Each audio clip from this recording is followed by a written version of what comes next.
Il n'y a que des innocents ici, il n'y a pas de base militaire. Que cherchent les Américains en Afghanistan? La cachette d'Oussama Ben Laden? Il n'est pas ici. Pourquoi nous a-t-on bombardés?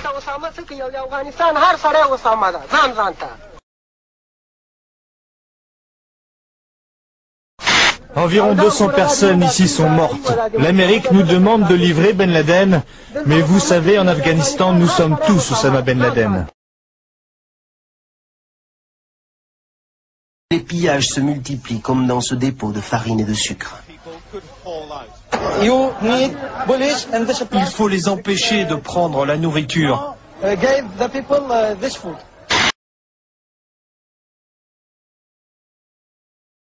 Oui, on a l'autorisation. Les Britanniques nous ont dit qu'on pouvait se servir.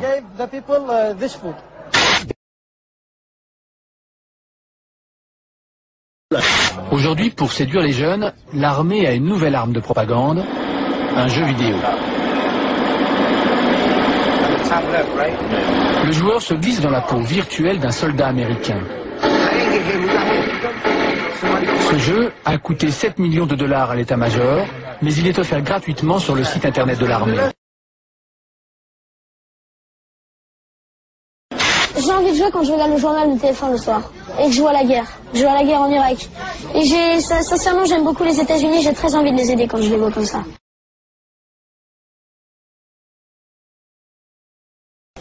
Signalons tout d'abord que l'armée irakienne a capturé une dizaine de soldats américains, le Pentagone l'a confirmé et la chaîne Al Jazeera a diffusé des images de ces prisonniers, images que les autorités américaines ont refusé de montrer avant que les familles ne soient informées et pour lesquelles, vous le voyez, nous avons tenu à masquer le visage des militaires aux mains des Irakiens conformément à la Convention de Genève. Nous vous les présentons en dissimulant leur visage conformément à la Convention de Genève sur les prisonniers de guerre. Ils ont été capturés ou se sont rendus d'eux-mêmes. Leur visage ne trahit aucune fatigue. Ces 250 hommes ont à peine eu le temps de se battre, de défendre la ville d'Umka.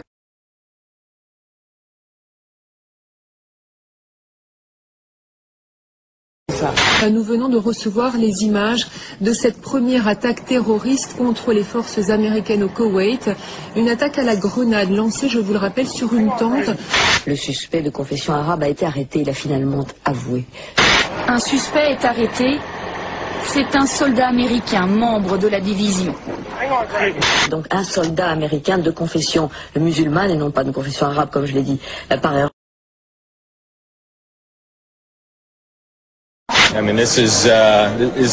C'est presque comme une action de jeu. On fait beaucoup de comparaisons avec le football. Saddam Hussein peut bien espérer disputer un nouveau round de fausses concessions, de fausses transparences. Pas de doute, il va vouloir jouer une prolongation. Mais la partie est finie. Cette fois-ci, le conflit se déroule pratiquement en direct, à la manière, si je puis me permettre, d'un match de football. On en a tué pas mal près du pont, à Bassora. On a eu notre part, on a été bien servis. Merci Bill. Laissons les Français siroter leur vin pendant qu'on fait le boulot de nettoyage. Après ça, il ne faut pas qu'ils se demandent pourquoi on les déteste autant. Le Daily Mail, lui, traite Jacques Chirac de Pimp of Paris, le maquereau de Paris. Les Français ont perdu la Deuxième Guerre mondiale en à peu près 20 minutes. Si les Américains ont le droit d'être contre la guerre en Irak, pas les Français. C'est à nous qu'ils doivent cette indépendance avec laquelle ils nous narguent à l'ONU.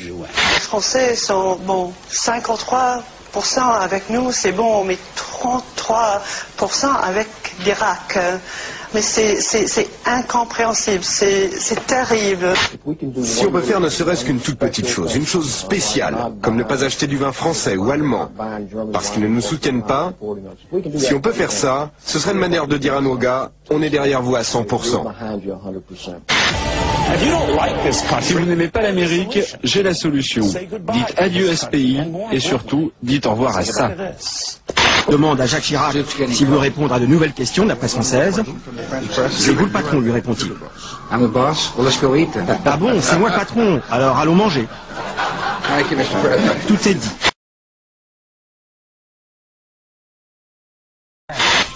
La guerre sans images, a-t-on dit, pour parler des frappes américaines en Afghanistan. Pourtant, mercredi, dans son journal de la nuit, France 2 nous montre enfin à quoi ressemblent les combats. Voici les premières images de combat entre l'Alliance du Nord et les talibans sur le front nord-est de l'Afghanistan. Jeudi, la plupart des chaînes emboîtent le pas et toutes sont d'accord, ce sont les premières images du front. Des accrochages assez violents se seraient déroulés autour de Kunduz, qui est une ville qui n'est pas très loin de l'endroit où nous nous trouvons. Pendant ce temps, les combats continuent entre talibans et opposition afghane.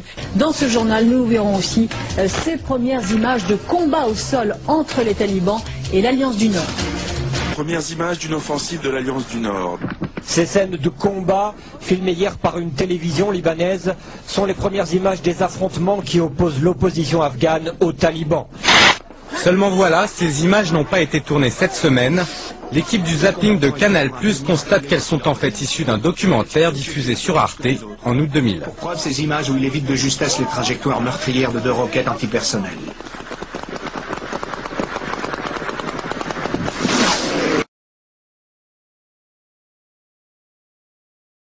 Tony Blair a rendu public il y a quelques jours un rapport apparemment accablant sur les armes de destruction massive détenues par l'Irak.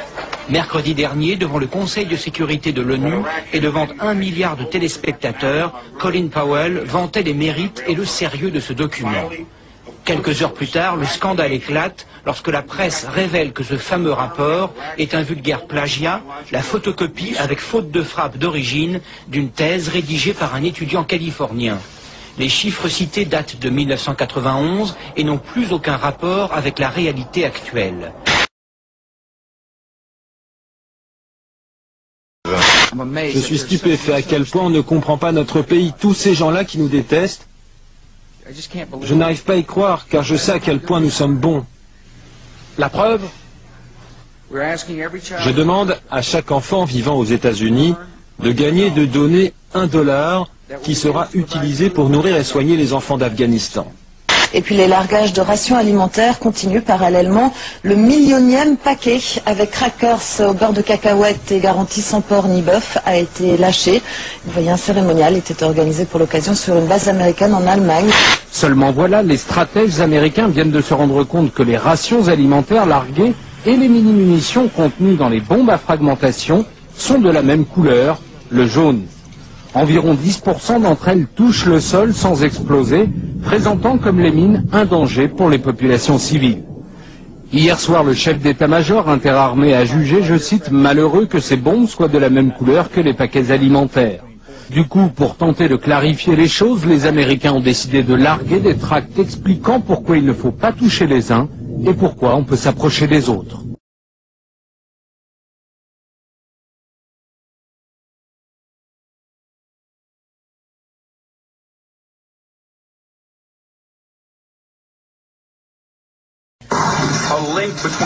Regardez bien en bas de l'écran. Fox News donne chaque jour le taux de risque d'attentat comme nous donnons le risque de pollution. Aujourd'hui, niveau 3, risque élevé. Au milieu du chaos, discrètement, un seul ministère reste debout, celui du pétrole. Depuis la chute de Bagdad, c'est le seul bâtiment public à être protégé par une armada de chars américains.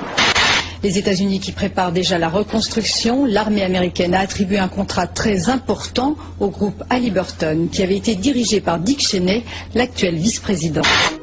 En 1989, George Bush Jr. siégeait au conseil de direction du groupe Carlyle, poste qu'il conservera jusqu'en 1994 sans jamais déclarer ses revenus. Cette gigantesque entreprise travaille surtout avec le secteur de la défense, missiles, avions, chars, 16 milliards de dollars d'actifs. George Bush père est toujours un des piliers de Carlyle. Le conseil d'administration est constitué d'un réseau d'hommes de pouvoir de premier plan capables d'influer sur tous les décideurs politiques. Chacun des partenaires détient un capital de 200 millions de dollars. Le groupe Carlyle est dirigé par Frank Carlucci, ancien directeur adjoint de la CIA et ministre de la Défense de Reagan. Au lendemain de son élection, George Bush Jr. signait avec le groupe Carlyle un contrat d'armement de 12 milliards de dollars portant sur un nouveau système d'artillerie contre l'avis de tous les experts du Pentagone qui le jugeaient totalement inadapté. L'attention, l'humanité avec lesquelles sont préparées les cibles militaires sont très importantes. Un hélicoptère Apache a ajusté son tir. La roquette est partie. Sa femme, ses fils, ses frères, sa mère, 15 corps aujourd'hui, sans vie, qu'il emmène lui-même à la morgue. Saddam Hussein était là depuis 30 ans. Je suis là depuis 3 jours. 3 jours. Mais je vous le demande, combien de gens ont été tués dans cette guerre? Trop? Oui, trop. Et maintenant, on n'a plus rien. Il ne nous reste rien. Vous êtes libre? Et alors, si on est libre, mais que c'est tout ce qu'il nous reste, qu'est-ce qu'on peut en faire de cette liberté? C'est tout ce qu'on a. Mais c'est déjà beaucoup.